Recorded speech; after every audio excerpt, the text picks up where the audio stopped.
Lorsque Sébastien vit le mince filet de fumée s'élever parmi les bosquets de bambous à l'arrière de son domaine, il pensa qu'il s'agissait de braconniers envahissant ses terres. Il saisit son fusil de chasse et partit enquêter. Mais ce qu'il découvrit dans cette cabane abandonnée allait tout changer. Une femme terrifiée, une fillette brandissant un bâton comme une épée et un bébé pleurant de faim. « Ne nous livrez pas, monsieur », implora la femme. Et là, à cet instant précis, un homme qui avait passé sa vie entière à prouver sa valeur comprit enfin la raison d'être de tout ce qu'il avait bâti. « Je prendrai soin de vous », dit-il. Et avec ces 5 mots, il sauva non pas 3 vies, mais 4, y compris la sienne. Restez avec moi jusqu'à la fin, car cette histoire vous montrera que parfois, Dieu place des personnes cachées sur nos chemins pour panser des blessures dont nous ignorions l'existence. Si vous croyez au nouveau départ, laissez un pouce bleu et suivez-moi.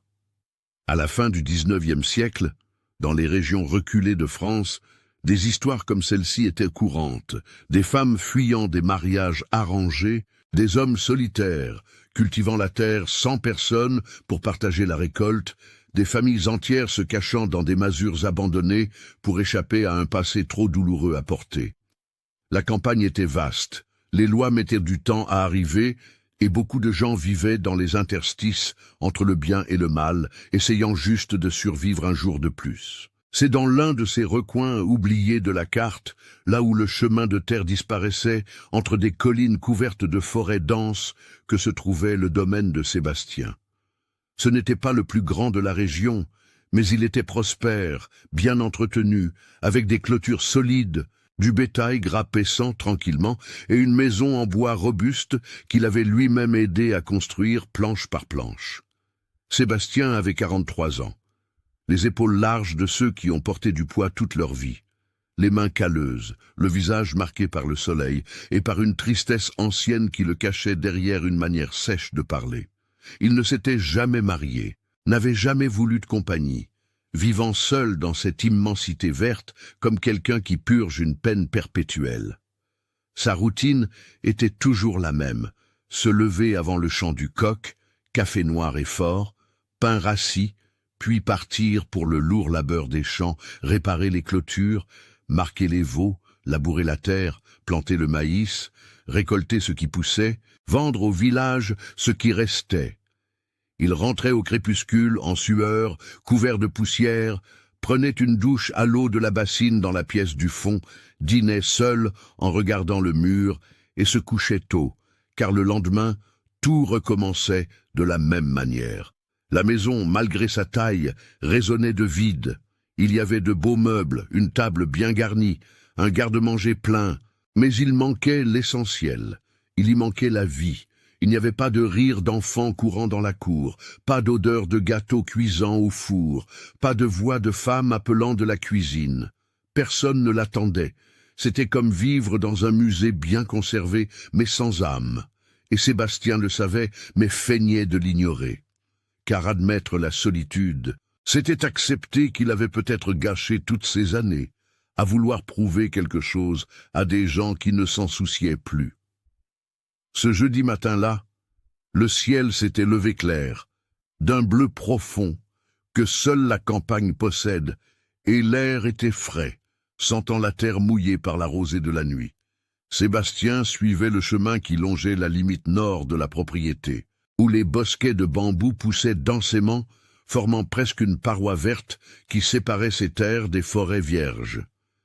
C'était une partie qu'il visitait rarement, car il n'y avait ni pâturage, ni plantation, juste une vieille cabane de muletier qu'il maintenait debout par obstination, mais qui était abandonnée depuis des années.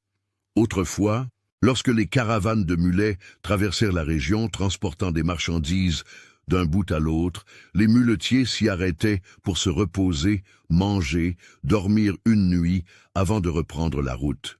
Mais les temps avaient changé, les routes avaient changé, et la cabane était tombée dans l'oubli, envahie par la végétation, avec des fenêtres sans vitres, la porte grinçant lâche sur ses gonds rouillés, et le toit avec des tuiles manquantes ici et là. C'est pourquoi Sébastien fut surpris de voir, entre les cimes des arbres, Un mince filet de fumée s'élevait lentement vers le ciel. Fumée signifiait feu, et feu signifiait présence humaine. Il sentit un serrement dans la poitrine, moitié irritation, moitié curiosité. Qui aurait le courage d'envahir ces terres et de s'y installer comme s'il en était le propriétaire?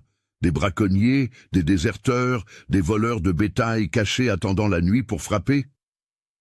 Il retourna chez lui au trot, prit son fusil de chasse, vérifia qu'il était chargé et revint, déterminé à expulser quiconque se trouverait là. Le chemin jusqu'à la cabane était couvert d'herbes hautes et de branches basses qui lui éraflèrent les bras. Quand il arriva enfin assez près pour voir la construction, Sébastien s'arrêta et observa. La porte était fermée, mais il y avait des signes clairs d'occupation récente, du linge étendu sur une corde attachée entre deux arbres, un seau en étain à côté du petit puits à l'arrière, du bois empilé près de l'entrée. Quelqu'un avait nettoyé la cour, balayé les feuilles mortes et même planté quelques pieds de choux dans un petit parterre improvisé à côté de la maison. Sébastien s'approcha lentement, fusil fermement tenu dans ses mains, mais sans pointer encore nulle part.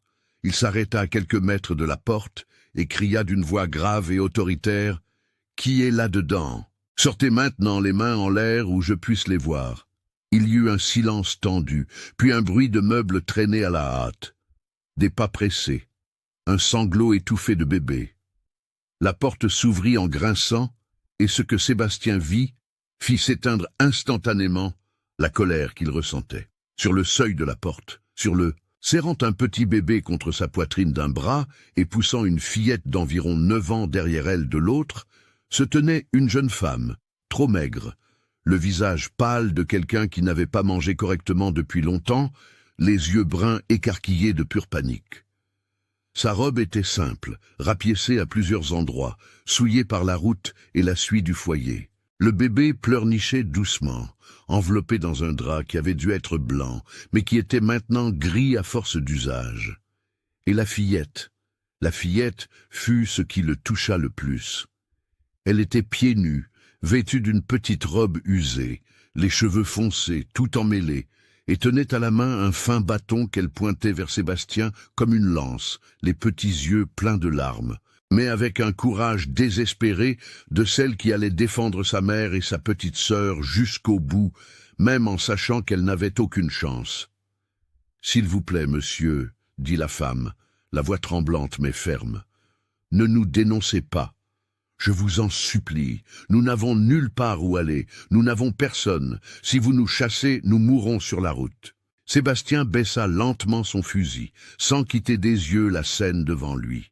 Il sentit quelque chose bouger au fond de sa poitrine, une chose ancienne et oubliée, peut-être de la compassion, peut-être de la reconnaissance. « Qui êtes-vous, madame ?»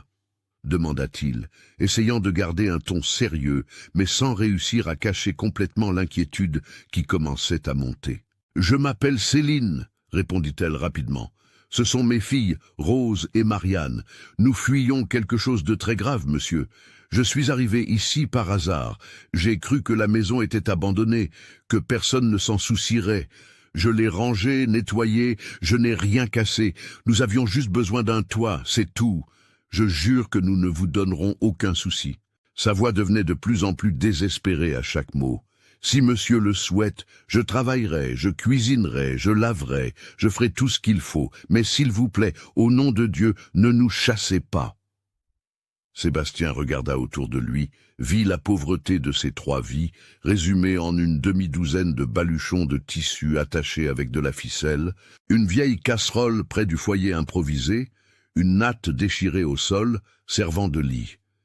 Il regarda de nouveau le bébé qui pleurnichait, la fillette qui tenait toujours le bâton avec ses petites mains tremblantes, la femme qui le fixait avec un mélange de fierté blessée et de pure supplication. Et soudain, sans bien comprendre pourquoi, Sébastien se rappela de lui-même à 19 ans, au chassé de chez lui par son propre père, errant sur les routes sans destination, dormant sous un arbre, affamé, transi de froid, en colère, mais surtout avec une solitude qui faisait plus mal que n'importe quelle blessure physique. Il se rappela le dénuement, La sensation de n'avoir personne au monde qui se soucierait s'il mourait là, jeté au bord de la route, comme une bête sans maître, et quelque chose en lui, quelque chose qui était enfermé et rouillé depuis des années, céda.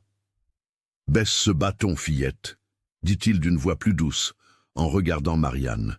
« Je ne ferai de mal à personne ici. » La fillette hésita, regarda sa mère, demandant une permission silencieuse.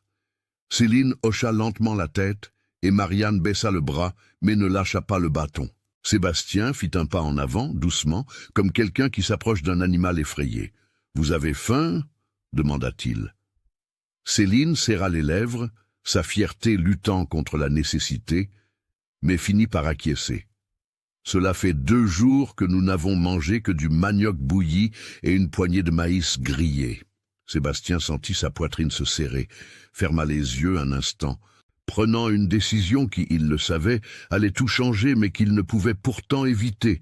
Quand il rouvrit les yeux, il dit avec fermeté « Prenez vos affaires, vous venez à la maison principale avec moi.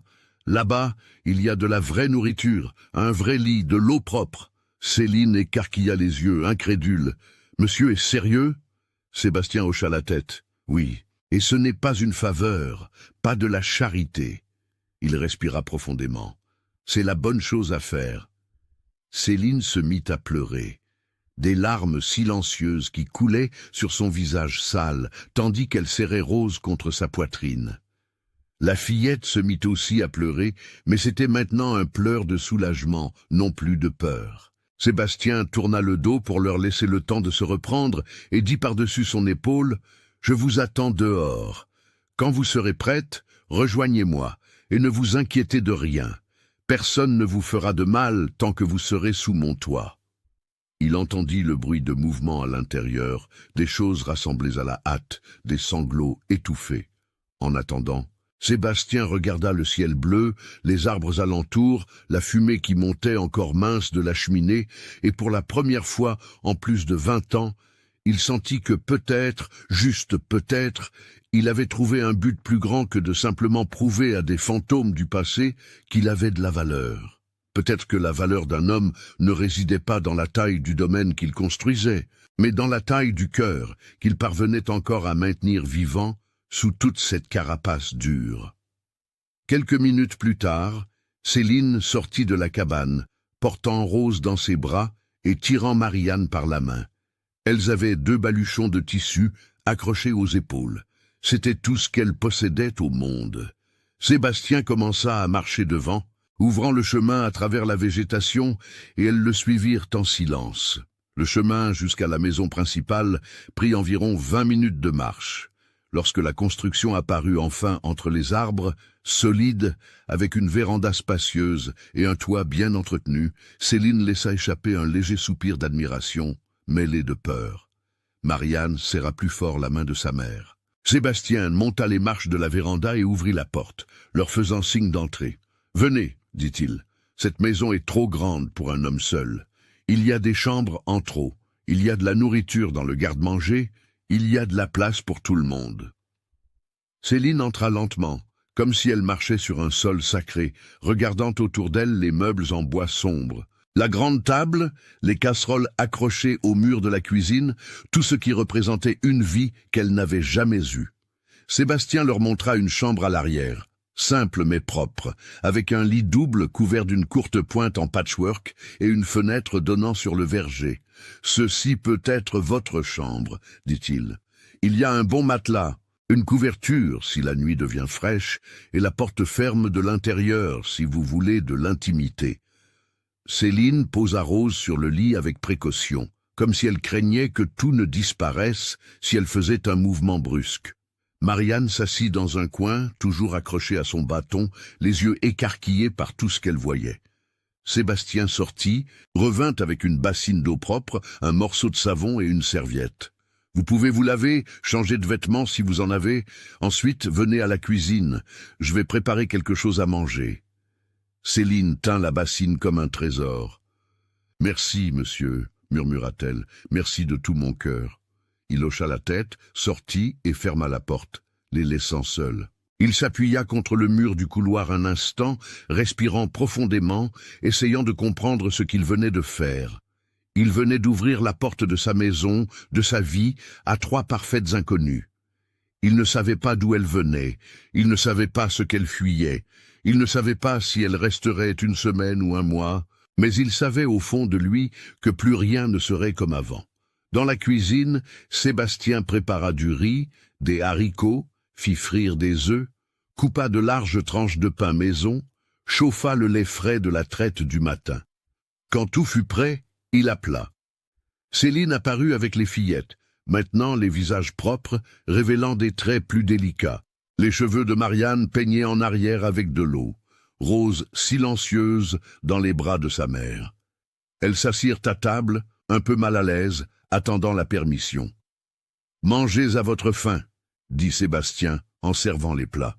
« Il y en a plus dans la casserole si besoin. » Céline commença à manger lentement. Chaque bouchée semblait faire mal, tant elle était bonne, comme si son corps avait oublié ce qu'était la vraie nourriture. Marianne attaqua le pain avec une faim de plusieurs jours, mais regardait toujours Sébastien du coin de l'œil, méfiante. Rose buvait le lait tiède que Céline lui donnait avec une petite cuillère, et à chaque gorgée semblait devenir plus sereine. Sébastien mangea en silence, observant les trois, et sentit quelque chose d'étrange s'installer dans sa poitrine. La table n'était plus vide, la maison n'était plus silencieuse, et lui, pour la première fois depuis si longtemps, ne se sentait plus complètement seul. Après le repas, Céline insista pour faire la vaisselle. Sébastien la laissa faire, voyant qu'elle avait besoin de sentir qu'elle contribuait d'une manière ou d'une autre, qu'elle n'était pas seulement un poids mort. Tandis qu'elle lavait et que Marianne essuyait les assiettes avec un torchon, il resta sur la véranda à fumer sa cigarette roulée de fin de journée, pensant à tout et à rien en même temps. Le soleil commençait à descendre, teignant le ciel d'orange et de rose. Le vent apportait une odeur de forêt et de bonne terre. Et de l'intérieur de la maison montait le son de voix féminines, basse mais présente, et le doux pleur d'un bébé bercé. Sébastien ferma les yeux et laissa ces sons entrer, remplissant les espaces vides qu'il s'était habitué à ignorer.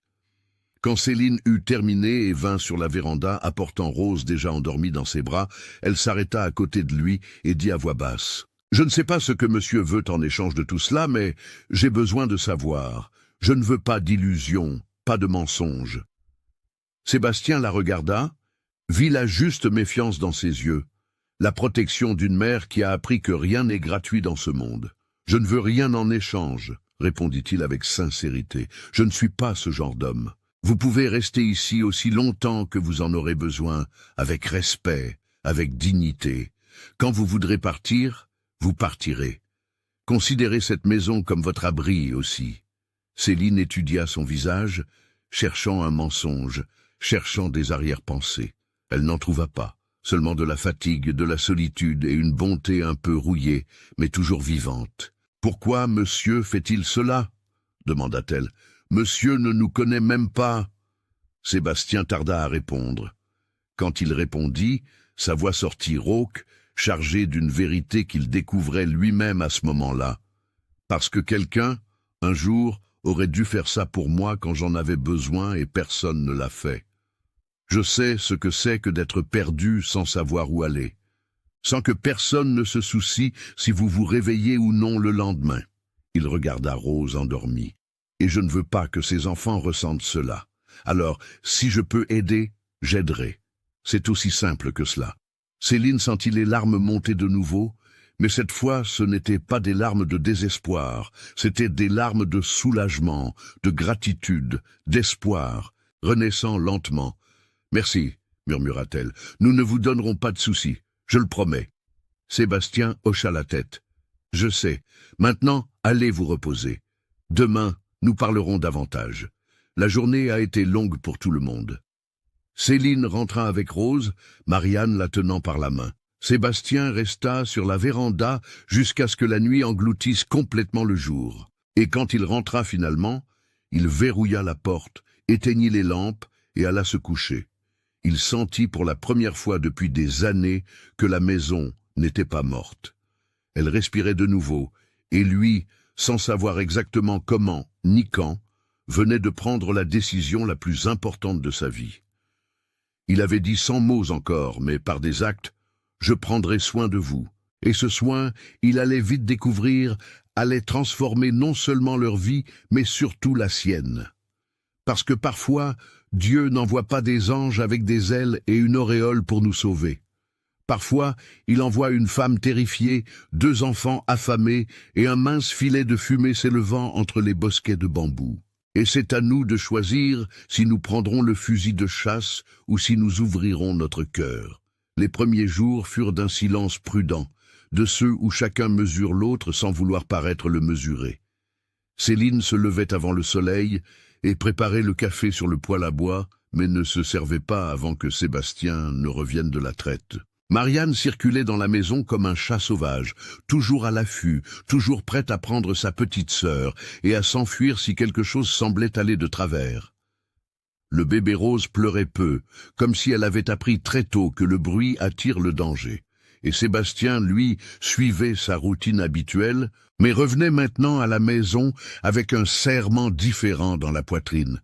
Moitié peur de trouver la maison vide, moitié peur de s'habituer trop à la trouver pleine.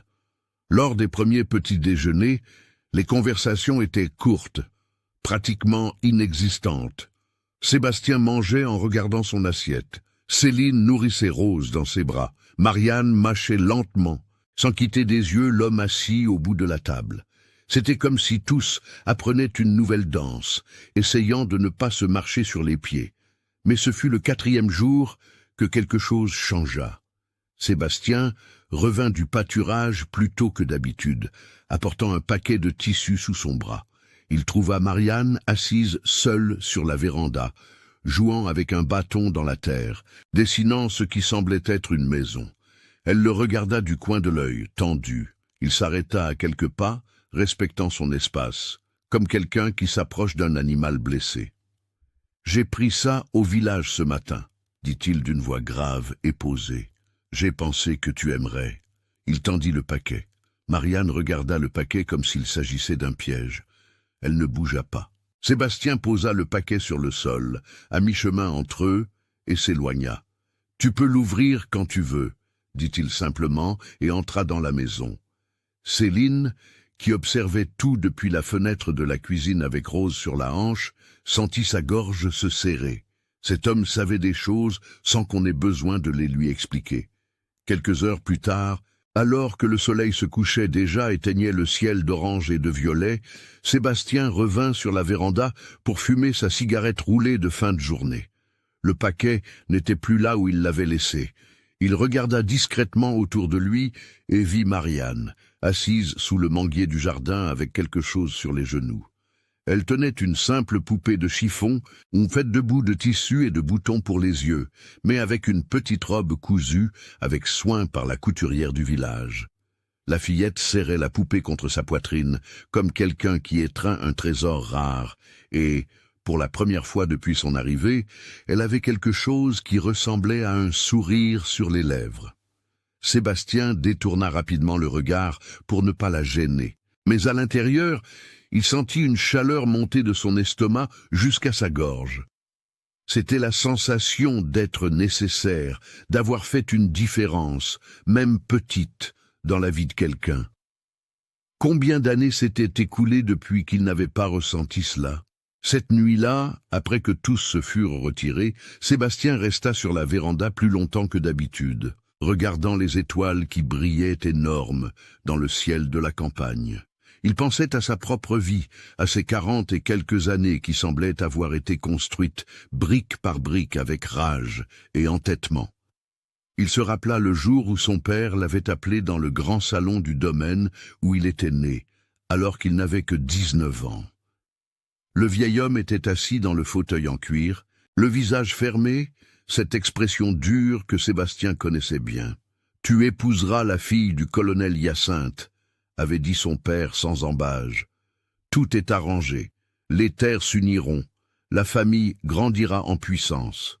C'est ton devoir, en tant que mon fils. » Sébastien se souvenait encore du serrement dans sa poitrine, de la révolte montant.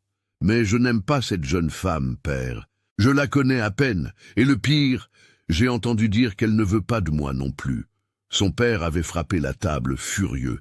L'amour est une affaire de femmelettes et de poètes vagabonds. Un homme se marie par responsabilité, par lignée, pour la terre. Tu feras ce que je te dis ou tu n'es plus mon fils. Sébastien avait dit non. Il avait dit qu'il n'allait pas vendre sa propre vie en échange de plus de pâturage et de bétail. Il avait dit qu'il préférait construire à partir de zéro plutôt que de vivre dans une prison dorée. Et son père avait tenu sa promesse. Il avait chassé son fils sur le champ devant les ouvriers agricoles, sa mère qui pleurait en silence, ses jeunes frères qui regardaient le sol avec honte. « Tu n'es pas un homme digne de porter notre nom », avait crié le vieil homme. « Sors de ma vue et ne reviens plus jamais. Tu es mort pour cette famille. » Sébastien était parti avec les vêtements qu'il portait, un vieux cheval que sa mère avait réussi à lui cacher, et une rage si grande qu'il semblait qu'il allait exploser de l'intérieur. Il s'était juré de construire un domaine plus grand et plus prospère, plus beau que celui de son père, et de prouver qu'il valait plus qu'il ne l'imaginait. Et il l'avait construit à force de sang, de sueur et de nuits sans sommeil. Mais la question qui le tourmentait en silence pendant les nuits les plus solitaires était simple et cruelle. Construire pourquoi? Pour qui?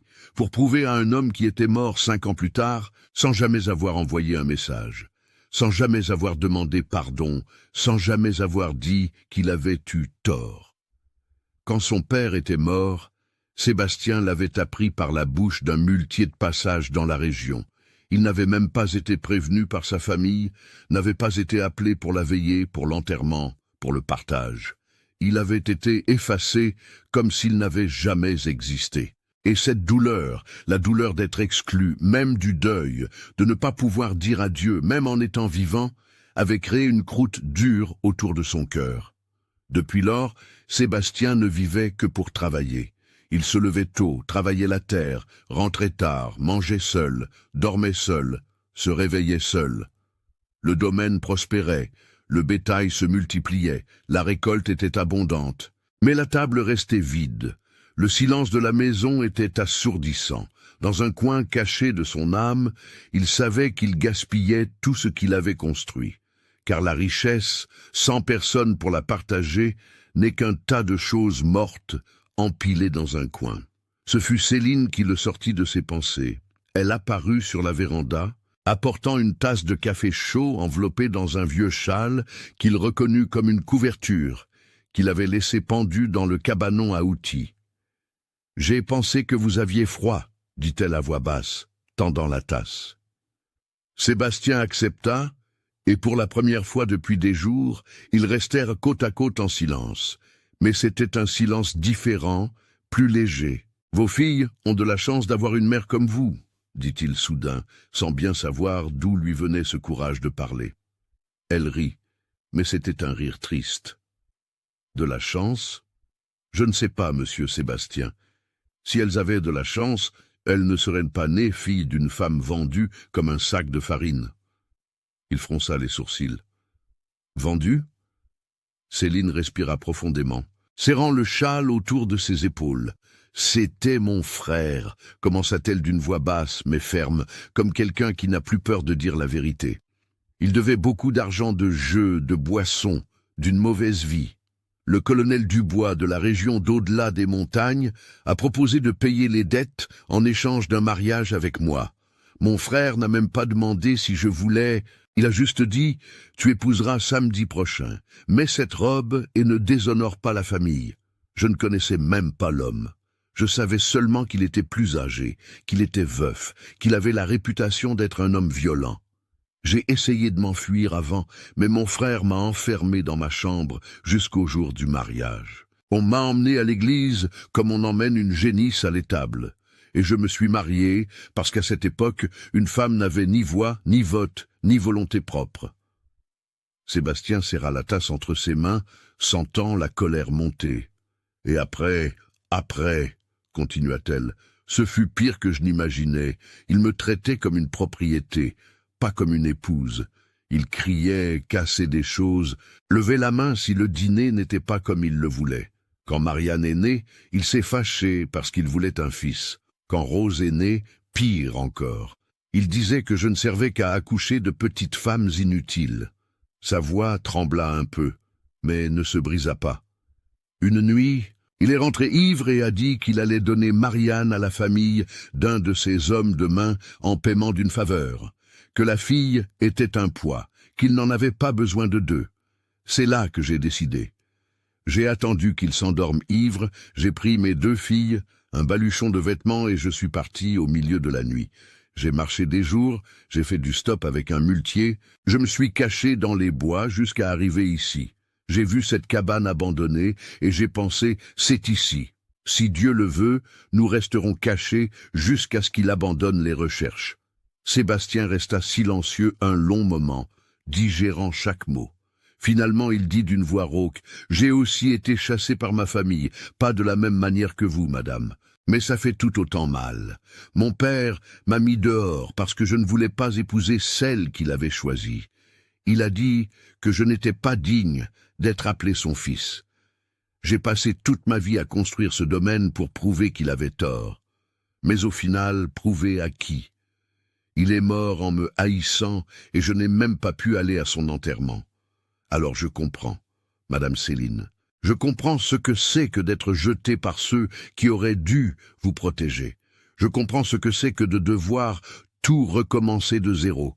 Et c'est peut-être pour cela que, quand je vous ai vus toutes les 3 dans cette cabane, je n'ai pas pu vous chasser parce que j'ai vu en vous ce que j'ai été un jour, quelqu'un de rejeté, mais toujours debout.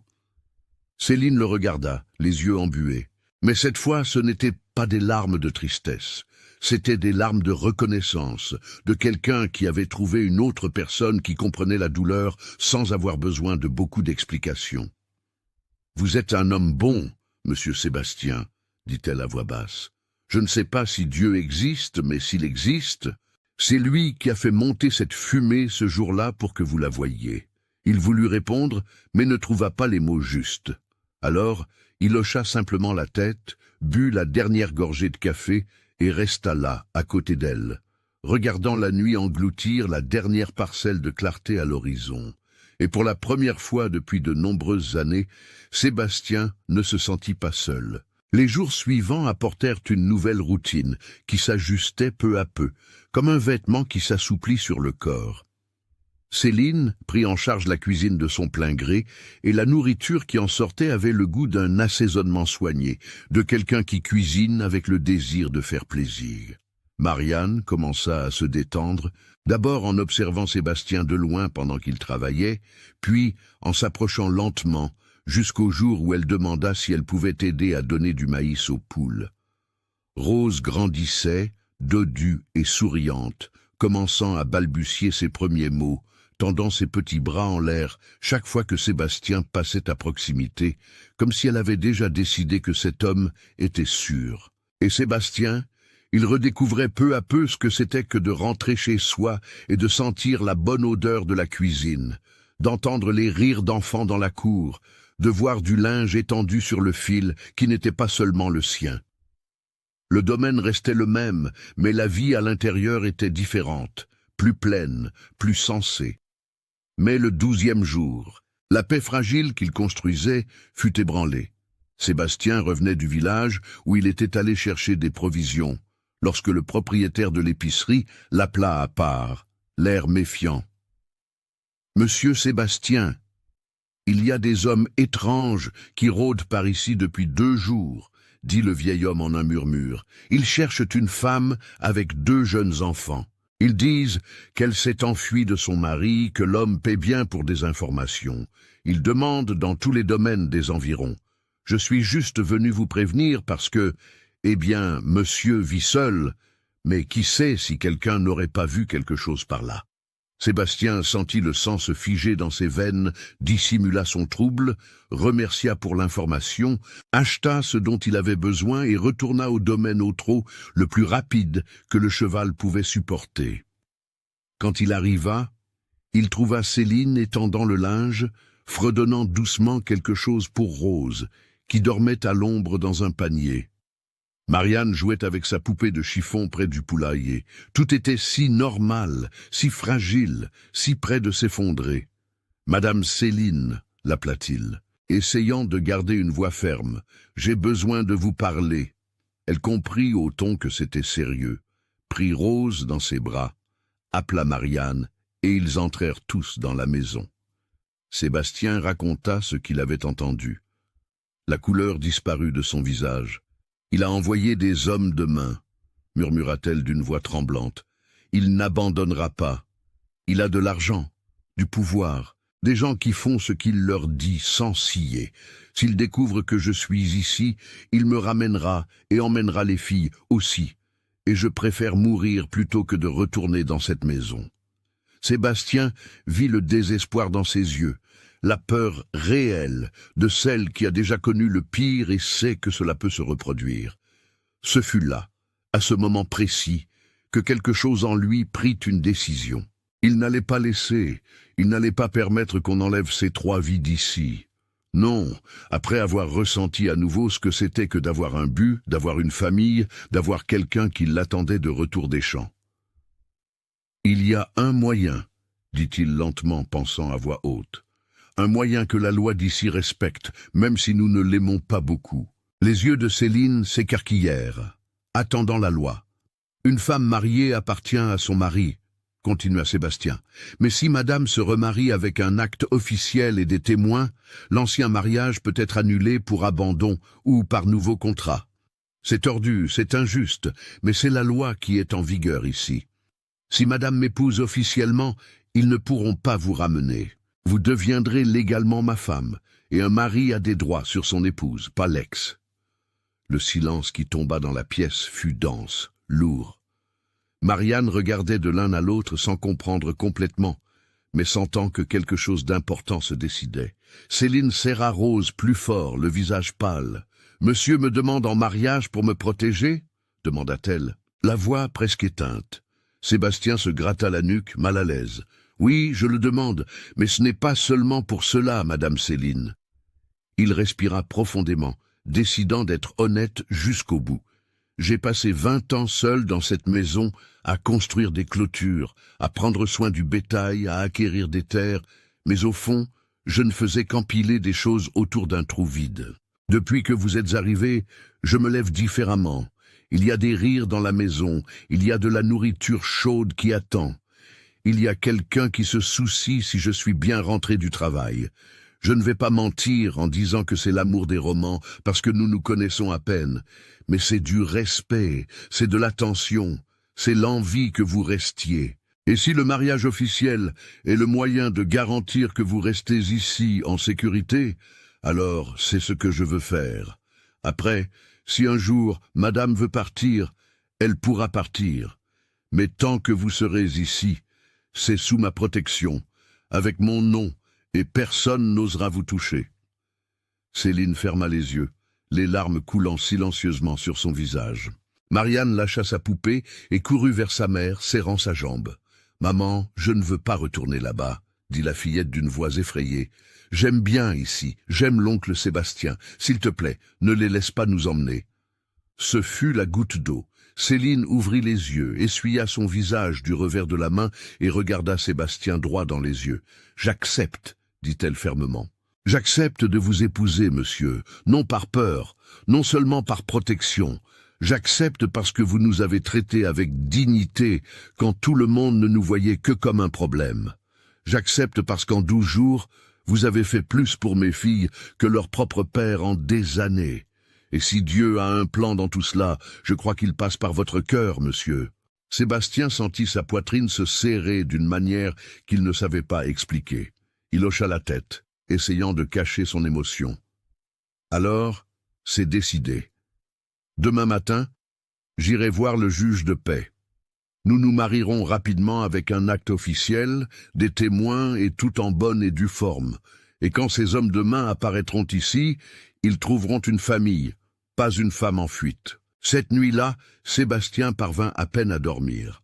Allongé sur son lit, regardant le plafond de bois sombre, il pensait à l'ironie de la vie. Son père voulait qu'il se marie pour unir terres et pouvoirs. Il avait refusé et avait été chassé. Maintenant, des années plus tard, il allait se marier pour protéger quelqu'un, pour donner un nom et une sécurité à une femme et 2 enfants qui n'étaient pas de son sang. Mais, étrangement, cette fois la décision ne pesait pas, ne semblait pas une prison, ne semblait pas un sacrifice. Elle semblait pour la première fois la bonne chose à faire. Et quand il finit par s'endormir, Sébastien rêva d'une véranda pleine, de rires d'enfants résonnant dans le pâturage, d'une table bien garnie, entourée de gens qu'il pouvait appeler siens. Il rêva de la famille qu'il avait choisie, non de celle qu'il avait perdue, et se réveilla le lendemain, avec la certitude que, quoi qu'il arrive, il se battrait pour que ce rêve devienne réalité. L'aube arriva trop vite, pour qui avait passé la nuit presque sans dormir. Sébastien se leva avant que le soleil n'éclaire l'horizon, prépara le café fort et était déjà à cheval quand les premiers rayons de lumière percèrent le ciel. Il allait régler cela de la seule manière qu'il connaissait, rapidement, directement, sans laisser de faille au destin pour changer d'avis. Il laissa un court billet sur la table de la cuisine, disant qu'il reviendrait avant midi, et partit au trot ferme en direction du village. Le chemin était long, plus de 2 heures à cheval, mais il sentait à peine son corps se balancer sur la selle. Sa tête était trop occupée par des plans, des possibilités, par l'image de Céline disant « j'accepte » et de Marianne, suppliant de ne pas retourner en arrière.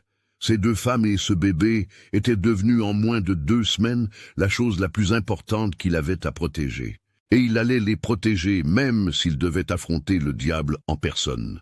Le village s'éveillait lentement quand Sébastien arriva. Quelques boutiques ouvraient leurs portes, une odeur de pain frais s'échappait de la boulangerie, des femmes allaient chercher de l'eau à la fontaine de la place, des hommes conversaient devant la porte du barbier.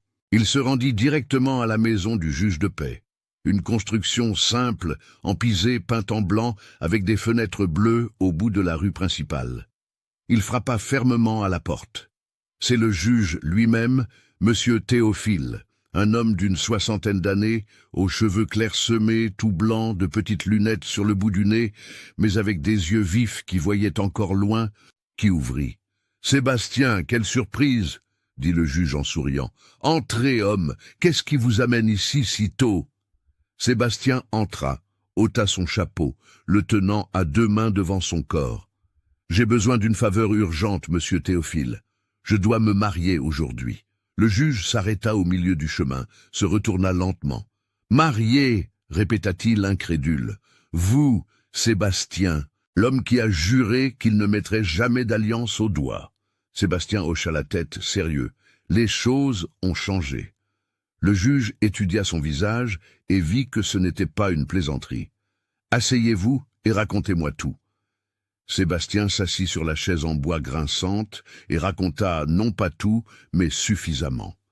Il parla d'une femme avec 2 filles qui fuyaient un mariage violent, qui s'était abritée sur ses terres, qui était recherchée par les hommes de main de son ancien mari.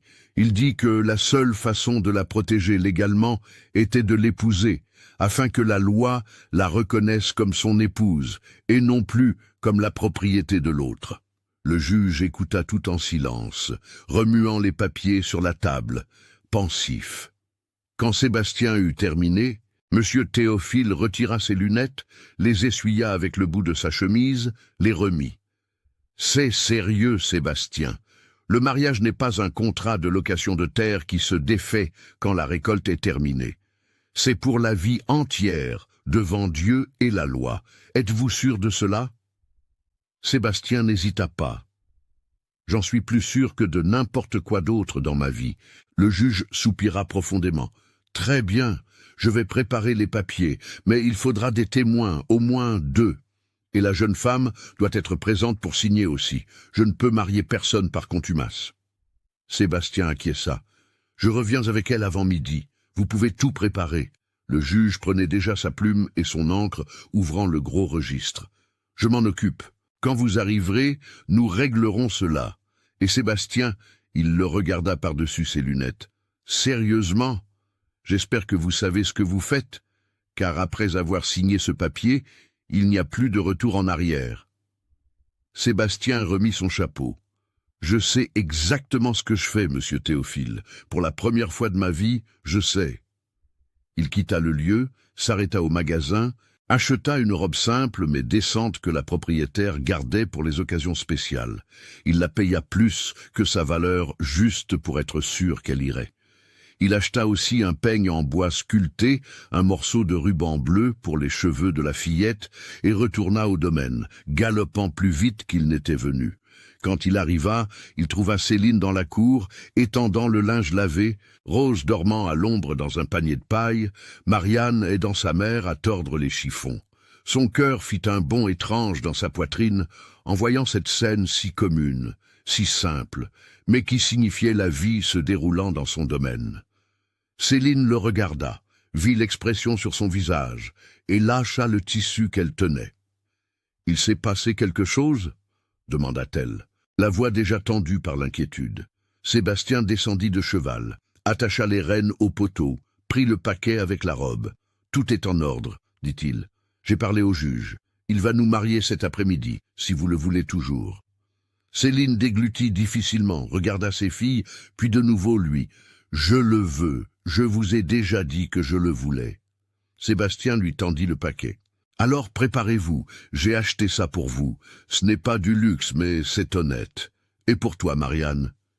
Il sortit le ruban bleu de sa poche. « C'est pour te rendre encore plus jolie. » La fillette prit le ruban les yeux brillants. C'était la première fois qu'elle recevait un cadeau dans sa vie. Céline ouvrit le paquet dans la chambre, déplia la robe avec soin. Elle était simple. En coton brut, avec de petites fleurs brodées sur le col, des manches longues, une jupe ample. Ce n'était pas une robe de mariée de conte de fées, mais elle était digne, propre, sentait le neuf. Elle la serra contre son corps, se regardant dans le petit miroir craqué accroché au mur, et pour la première fois depuis des années, elle sentit qu'elle pouvait peut-être encore être une vraie femme, pas seulement une mère en fuite, pas seulement une ombre terrifiée. Elle passa lentement la main sur le tissu, sentant la texture, et laissa les larmes couler, car là, dans cette petite chambre empruntée, tenant une robe qu'un homme bon avait achetée pour qu'elle se marie, sans rien exiger en retour, si ce n'est la chance de la protéger. Céline sentit pour la première fois que peut-être Dieu ne l'avait pas complètement oubliée. Elle se changea, se coiffa comme elle put, attacha ses cheveux avec un morceau de fil pour qu'ils tiennent. Marianne mit le ruban bleu dans ses propres cheveux et tourna devant le miroir, souriant d'une manière que Céline n'avait pas vue depuis des mois. Ils partirent pour le village juste après le déjeuner. Sébastien devant à cheval, Céline montée en croupe, tenant Rose dans ses bras. Marianne, assise devant lui, accrochée à la selle. Le chemin était long, mais personne ne se plaignit.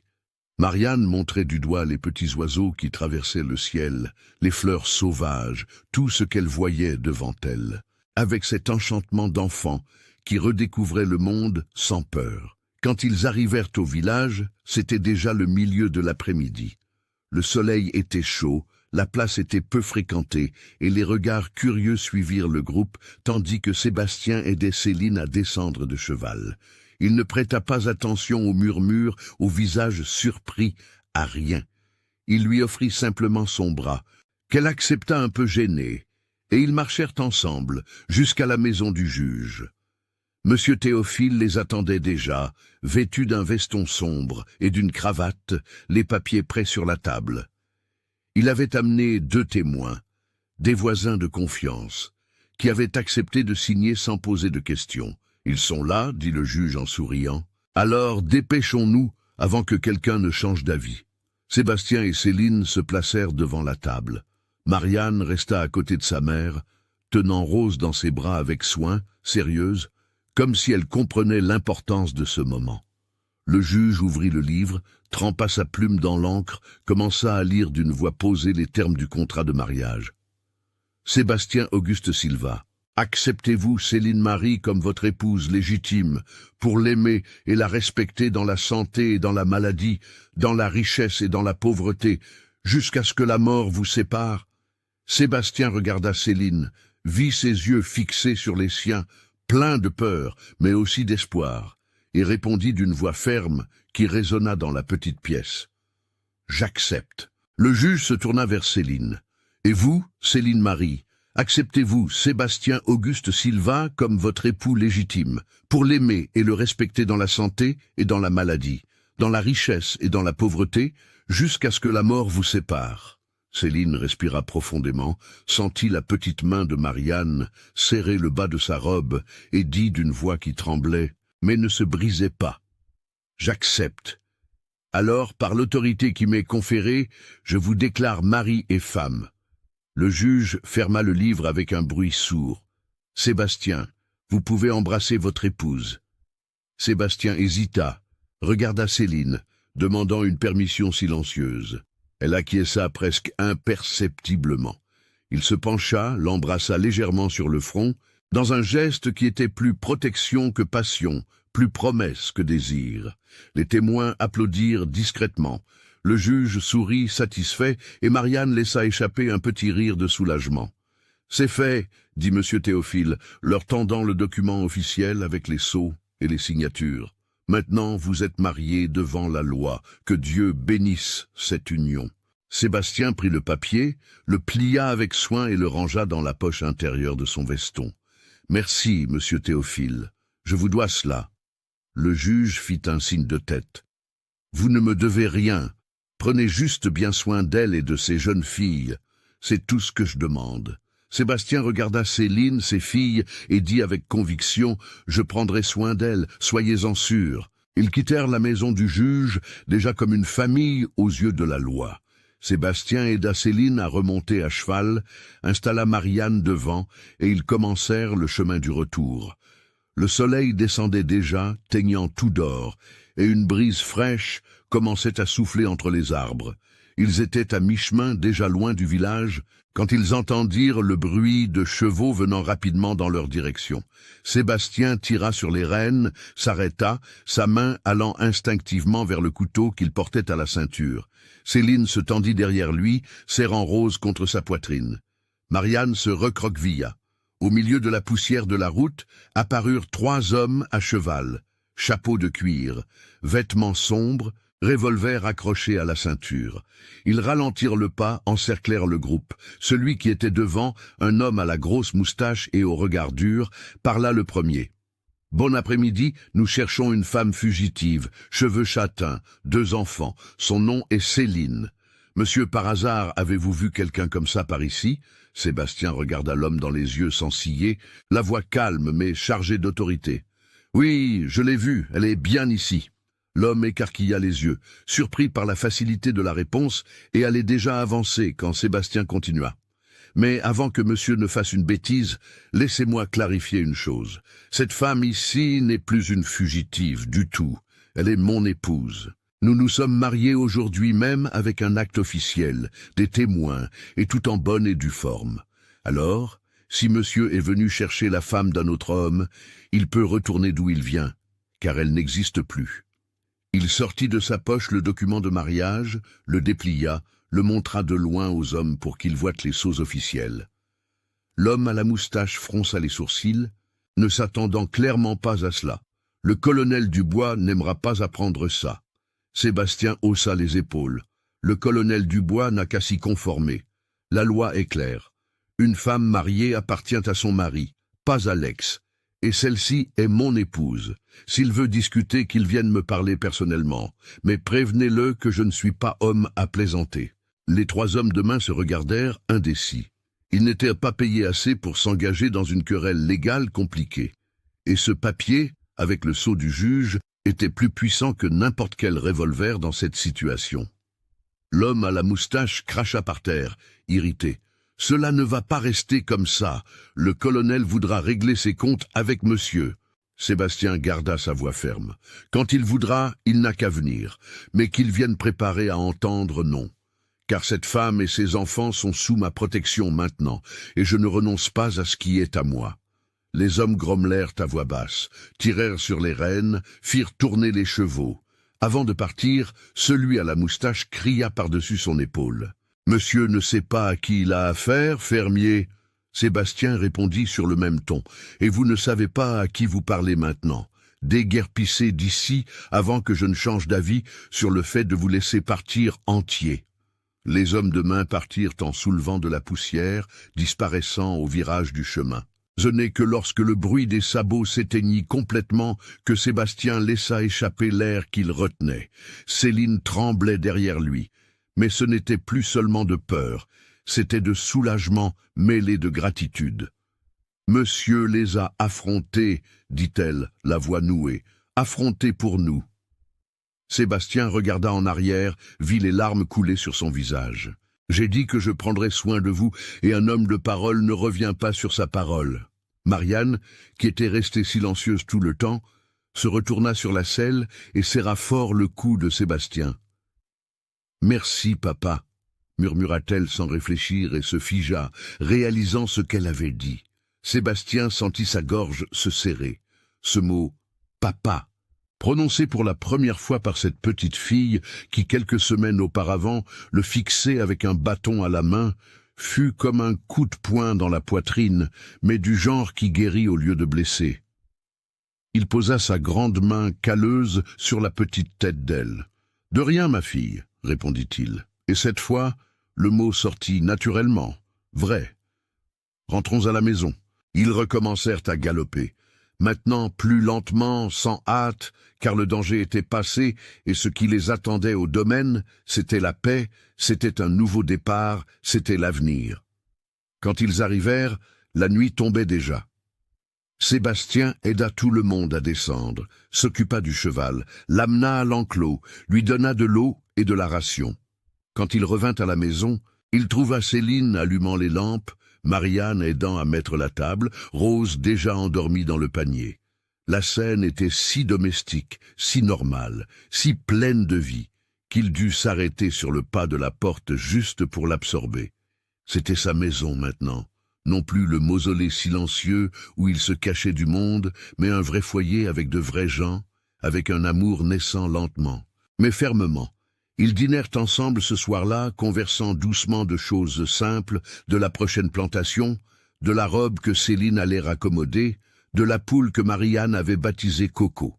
Et puis, quand Céline emmena les filles se coucher et revint dans la salle où Sébastien était assis, regardant le feu crépiter dans la cheminée, elle s'arrêta devant lui, ses mains nerveuses jouant avec le bas de sa robe. « Je sais que nous nous sommes mariés pour la protection. » commença-t-elle lentement. « Je sais que monsieur a fait cela pour m'aider, non parce qu'il m'aime, et je ne réclamerai rien que vous ne vouliez pas donner. » Sébastien se leva, se plaça face à elle. « Quand j'ai dit « j'accepte aujourd'hui devant le juge », ce n'était pas seulement du bout des lèvres, Céline, c'était du cœur.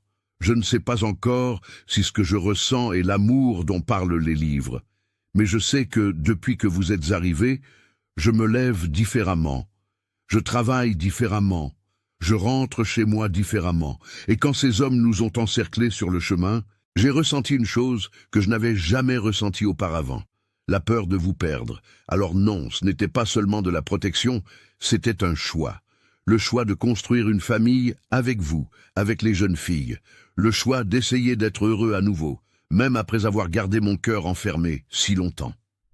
Elle laissa échapper un léger sanglot, porta ses mains à son visage. « Moi aussi, je veux essayer, dit-elle entre les larmes. Je veux essayer d'être heureuse à nouveau, d'avoir une vraie vie, pas seulement de la survie. » Sébastien fit un pas en avant, tint ses mains avec délicatesse, les éloignant de son visage mouillé. « Alors, nous essayons ensemble, doucement, au rythme de chacun, mais ensemble. » Elle acquiesça et, pour la première fois depuis qu'ils se connaissaient, ils s'étreignirent vraiment.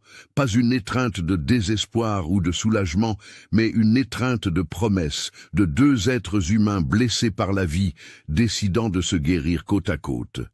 Ils restèrent ainsi pendant un temps qui parut bref et éternel à la fois, jusqu'à ce que Rose pleure dans la chambre, appelant sa mère. Céline se détacha, essuya son visage, sourit timidement. « Je vais la calmer. Bonne nuit, Sébastien. »« Bonne nuit, Céline. » Elle entra dans la chambre, ferma doucement la porte.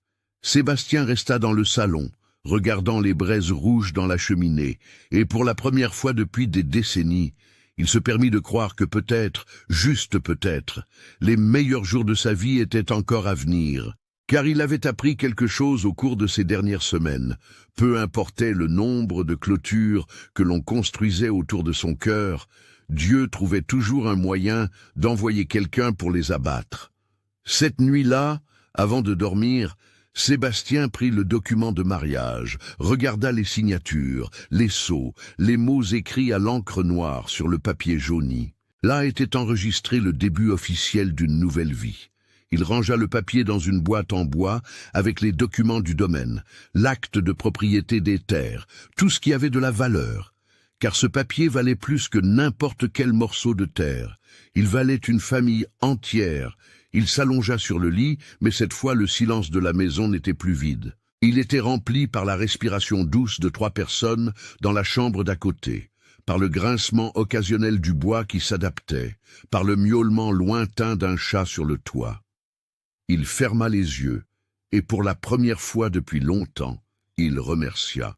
Il remercia pour la fumée qu'il avait vue s'élever entre les bosquets de bambou. Il remercia de ne pas avoir tiré d'abord et demandé après. Il remercia d'avoir eu le courage d'ouvrir son cœur même après si longtemps enfermé, et remercia que 3 vies aient croisé la sienne au moment exact où tous avaient besoin de salut. Car au final, il s'en rendait compte, personne ne sauve personne seul. On se sauve ensemble, en se tenant la main et en décidant que demain sera différent d'hier.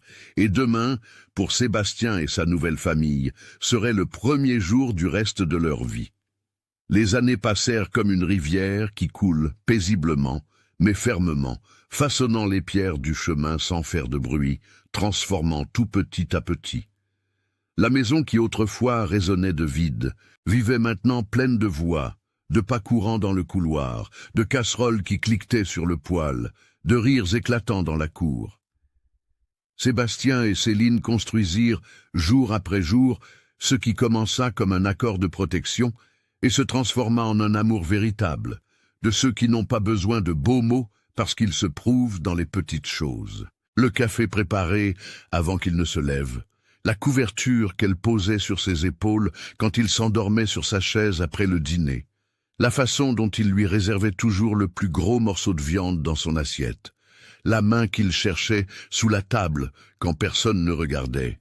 Marianne grandit, forte et décidée, devenant une jeune femme de caractère, apprenant à lire et à écrire avec le professeur itinérant qui passait par la région, aidant aux travaux du domaine comme si elle était née là. Rose, qui était un bébé à leur arrivée, grandit en bonne santé et souriante, avec ses boucles sombres toujours en désordre et une manière douce de parler qui attendrissait même le cœur le plus dur. 3 ans après le mariage, Céline tomba enceinte. La nouvelle apporta de la joie mêlée de peur, car les souvenirs des accouchements précédents faisaient encore mal. Mais cette fois, c'était différent. Il y avait un mari présent, une maison sûre, de la nourriture abondante. Sébastien ne tenait presque plus en place de contentement, bien qu'il essaie de dissimuler pour ne pas paraître bête. Il prépara la chambre avec un soin redoublé, répara le vieux berceau qu'il avait trouvé dans le grenier, le ponça et le vernit jusqu'à ce qu'il brille. Quand le garçon naquit un matin de printemps, avec les petits oiseaux chantant dehors et le soleil entrant par la fenêtre, Sébastien tint son fils dans ses bras pour la première fois et pleura sans honte. Ils le nommèrent Michel, en l'honneur du saint protecteur. Et ce garçon, premier enfant de sang de Sébastien, rejoignit les filles sans qu'il y ait la moindre différence de traitement. Marianne et Rose aimèrent leur petit frère avec une tendresse féroce, se disputant qui allait le bercer, qui allait lui chanter une berceuse. La famille avait grandi, et avec elle grandit aussi l'amour qui tenait dans cette maison en bois, au milieu de nulle part. Les années suivantes apportèrent 2 autres enfants, Claire et ensuite Pierre, et la table, qui un jour n'avait qu'une seule assiette solitaire, devait maintenant être agrandie pour accueillir tout le monde. Sébastien vieillit en travaillant dur, mais c'était une bonne fatigue, celle de quelqu'un qui savait à quoi servait chaque goutte de sueur. Les terres prospéraient, le bétail se multipliait, mais ce qui grandissait le plus était la certitude que chaque décision, chaque risque, chaque moment de peur en avait valu la peine.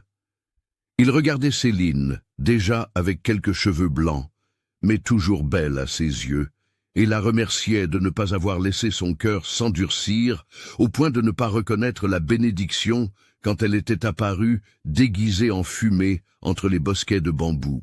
Marianne se maria à 20 ans avec un jeune homme travailleur du domaine voisin, un garçon honnête que Sébastien approuva après de longues conversations sérieuses sur le respect et l'attention. Rose suivit les pas de sa sœur, trouvant un amour tranquille avec le fils du forgeron du village. Michel, Claire et Pierre grandissaient forts, apprenant la valeur du travail, de la famille, de la parole donnée, mais rien ne dure éternellement. Et le corps de Sébastien, après tant d'années de dur labeur, commença à montrer des signes de fatigue. D'abord, ce fut la douleur au dos qui ne passait plus avec le repos, puis l'essoufflement en montant la côte, la toux sèche qui s'obstinait à ne pas partir. Céline l'obligea à aller voir le médecin du village, qui l'examina. Il hocha la tête avec regret, dit que c'était l'âge, le corps, lui demandant de s'arrêter. Sébastien tenta de continuer à travailler comme avant, mais ses forces s'en allaient lentement, comme la marée qui se retire sur la plage. Il dut passer les rênes du domaine à Michel, qui était déjà un homme fait, capable et responsable. Ce fut dur pour Sébastien d'accepter qu'il ne pouvait plus tout faire seul, mais Céline lui tenait la main et disait doucement « Tu en as déjà fait assez, maintenant laisse les autres prendre soin de toi, comme tu as pris soin de tout le monde. » Et lui, un peu contrarié mais reconnaissant la vérité, accepta de s'asseoir plus souvent sur la véranda et de travailler moins dans le pâturage. C'est un après-midi d'automne, avec les feuilles qui commençaient à jaunir et à tomber, que Sébastien sentit sa poitrine se serrer différemment. Il était assis dans le fauteuil à bascule qu'il avait lui-même fabriqué des années auparavant, regardant la cour où ses petits-enfants jouaient à cache-cache quand la douleur vint fort, lui coupant le souffle. Céline le vit changer de visage, lâcha ce qu'elle faisait et courut. « Sébastien !» cria-t-elle effrayée, s'agenouillant devant lui.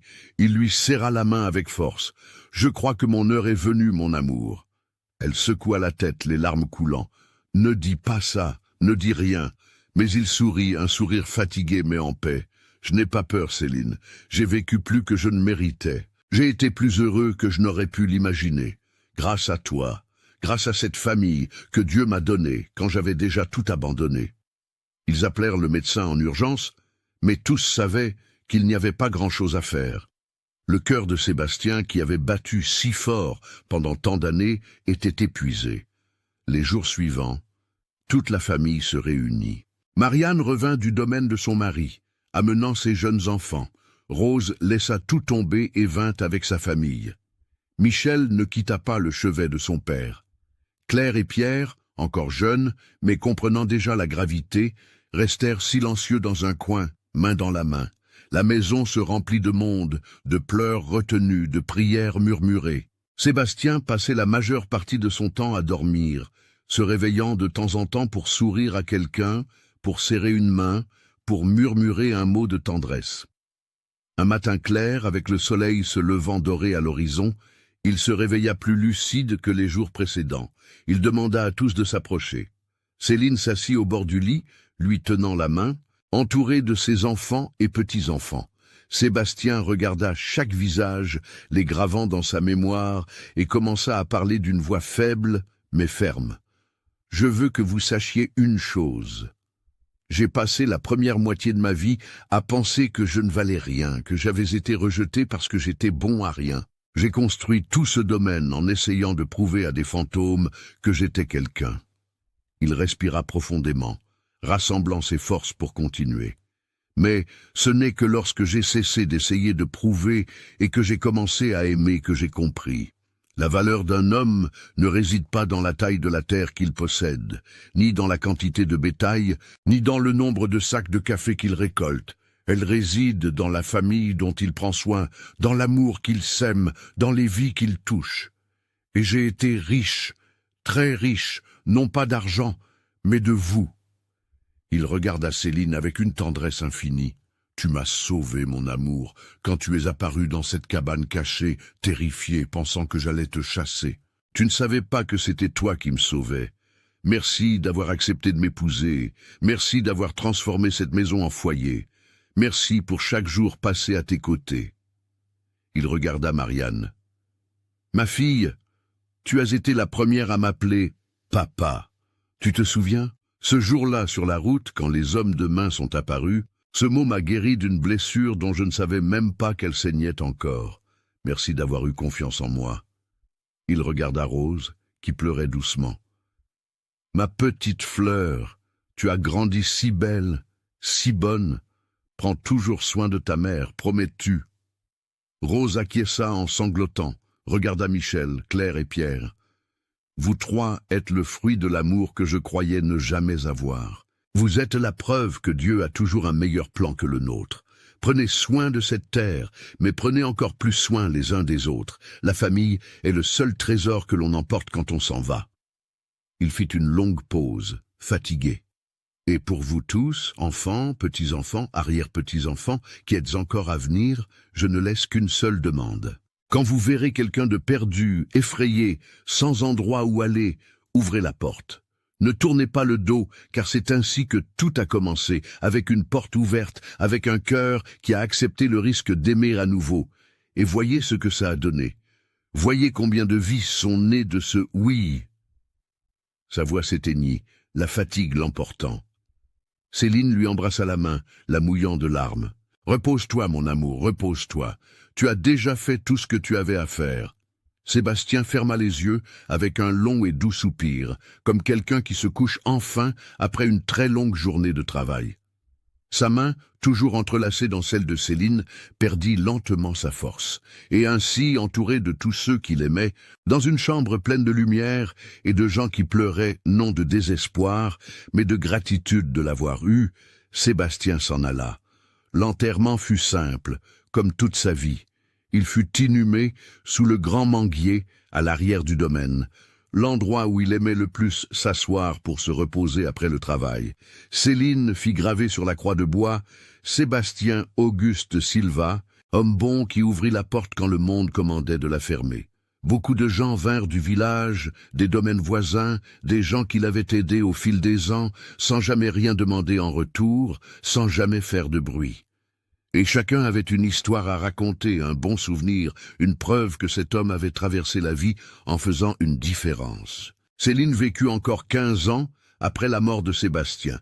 Elle continua à vivre au domaine, entourée de ses enfants et petits-enfants, s'occupant du potager, préparant les recettes qu'il aimait, racontant des histoires sur le jour où ils s'étaient rencontrés, sur le mariage précipité, sur les hommes de main sur la route, sur chaque petit miracle qu'ils avaient construit ensemble. Elle ne se remaria jamais. Elle disait qu'elle avait déjà eu l'amour de sa vie et que ce serait de la cupidité d'en vouloir plus.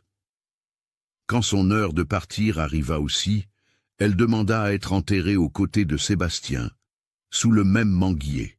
Et ainsi fut fait. Les deux croix se tenaient côte à côte, témoins silencieux d'un amour qui commença par nécessité, mais se transforma en choix, qui naquit de la peur, mais grandit dans la confiance, qui fut scellé sur un papier, mais vécu au quotidien avec vérité. Les années passèrent, les décennies tournèrent, et le domaine resta aux mains de la famille. Michel prit la relève, puis le transmit à ses enfants qui le transmirent à leurs enfants. Et ainsi, la chaîne resta solide, inébranlable. De nombreuses, très nombreuses années plus tard, quand le siècle avait déjà tourné et que le monde avait changé de visage, le domaine était toujours debout. Il n'était plus isolé comme avant. Le chemin de terre était devenu de l'asphalte. Le village avait grandi et était devenu une petite ville.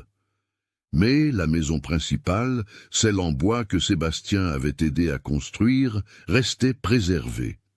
La famille décida de la maintenir telle qu'elle, comme un mémorial, comme un souvenir de là où tout avait commencé.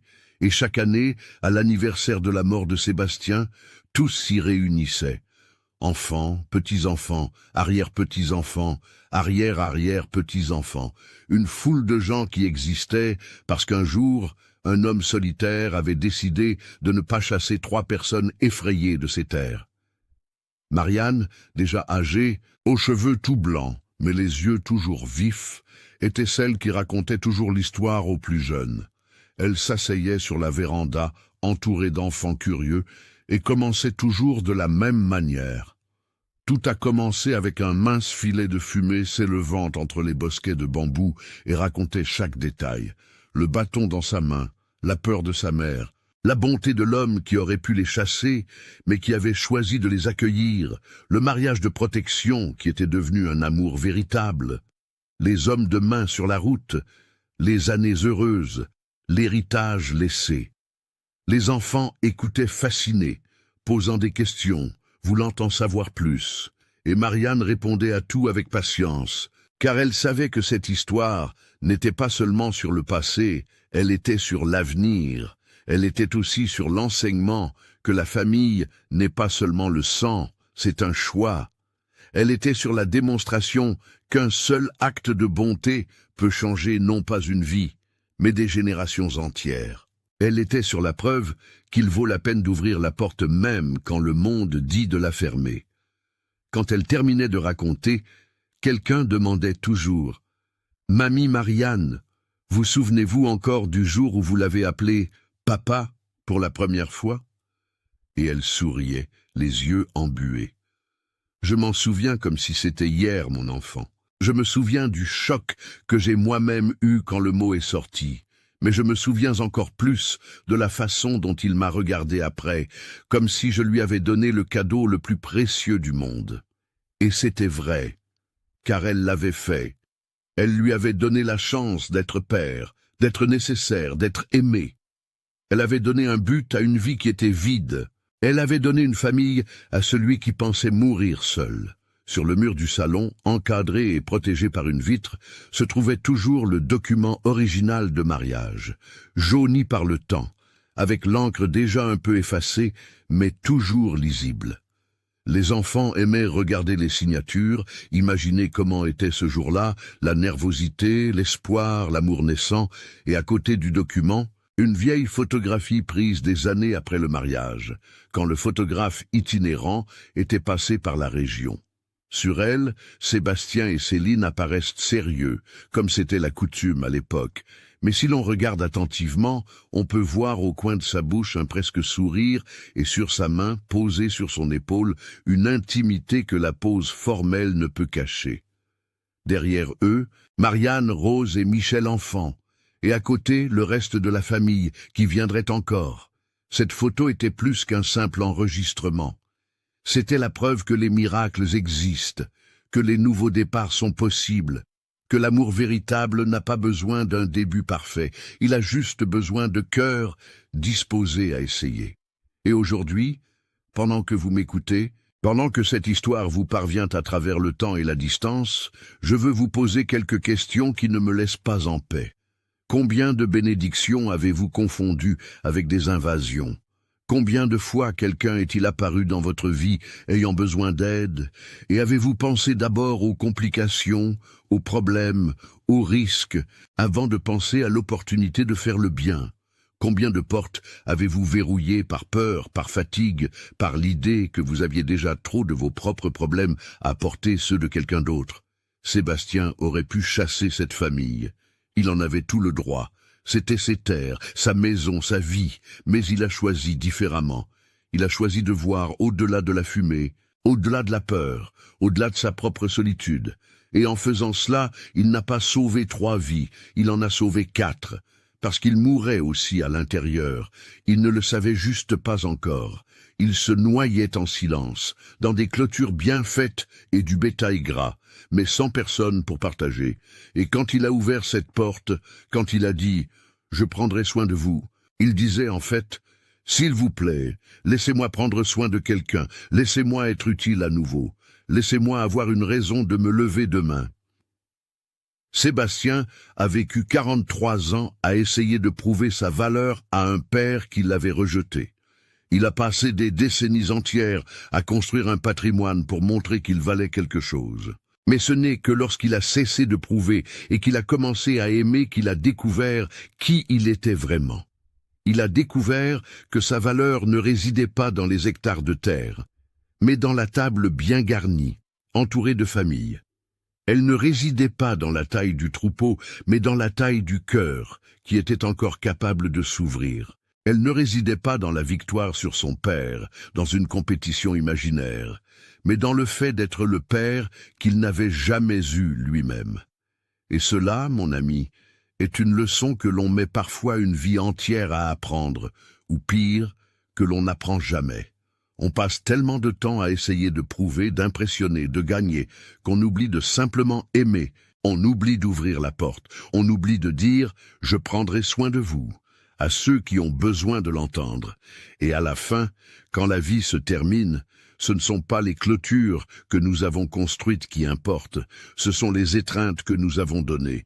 Ce n'est pas ce que nous avons accumulé, c'est ce que nous avons partagé. Si cette histoire a touché votre cœur d'une manière ou d'une autre, si elle vous a fait repenser à une porte restée trop longtemps fermée, si elle vous a rappelé un nouveau départ dans votre propre vie, ou quelqu'un qui a été votre Sébastien dans un moment difficile, je vous demande, abonnez-vous ici à la chaîne Récits de la campagne. Laissez un like sur cette vidéo et partagez-la avec quelqu'un qui a besoin d'entendre qu'il n'est jamais trop tard pour recommencer. Que la famille est un choix, que le véritable amour peut naître des manières les plus inattendues. Et racontez-moi dans les commentaires, car je veux vraiment savoir, avez-vous déjà été rejeté par ceux qui auraient dû vous aimer? Et plus important encore, avez-vous laissé cela vous endurcir ou vous a-t-il appris à aimer différemment? Avez-vous déjà ouvert la porte à quelqu'un que le monde disait de laisser dehors? Parce qu'au final, la plus grande vengeance contre ceux qui vous ont rejeté n'est pas le succès matériel, c'est le bonheur construit avec ceux que vous avez choisi d'appeler votre famille. C'est regarder en arrière et voir non pas ce que vous avez perdu, mais ce que vous avez gagné en ouvrant à nouveau votre cœur. Et laissez-moi vous dire une dernière chose avant de finir. Si vous traversez un moment difficile maintenant, si vous vous sentez rejeté, seul, pensant que vous n'avez pas votre place dans le monde, souvenez-vous de cette histoire. Souvenez-vous que Céline fuyait, effrayée, sans savoir où aller, dormant dans une cabane abandonnée, pensant qu'elle allait mourir sur la route avec ses filles, et soudain, une fumée est apparue, un homme est apparu, une porte ouverte est apparue. Souvenez-vous que Sébastien était vide à l'intérieur, construisant un patrimoine, mais mourant de solitude, pensant qu'il finirait sa vie sans jamais avoir été vraiment aimé. Et soudain, une famille s'est cachée sur ses terres. Une chance de recommencer est apparue. Dieu a une manière très particulière de rassembler des personnes brisées pour qu'elles se guérissent ensemble. Il n'envoie pas toujours le prince sur son cheval blanc ou la fée marraine avec sa baguette magique. Parfois, il envoie un mince filet de fumée entre les bosquets de bambou. Parfois, il envoie quelqu'un de désespéré frappant à votre porte. Parfois, il utilise ce que le monde appelle un problème pour vous donner la solution que vous ne saviez même pas que vous cherchiez. Alors, n'abandonnez pas, ne verrouillez pas votre cœur, ne vous endurcissez pas au point de ne pas reconnaître la bénédiction quand elle viendra déguisée. Car votre histoire est encore en train de s'écrire et le meilleur chapitre pourrait être juste là, vous attendant d'avoir le courage de tourner la page et de dire oui à l'inattendu. Que Dieu vous garde et à la prochaine histoire, ici, sur Récits de la campagne.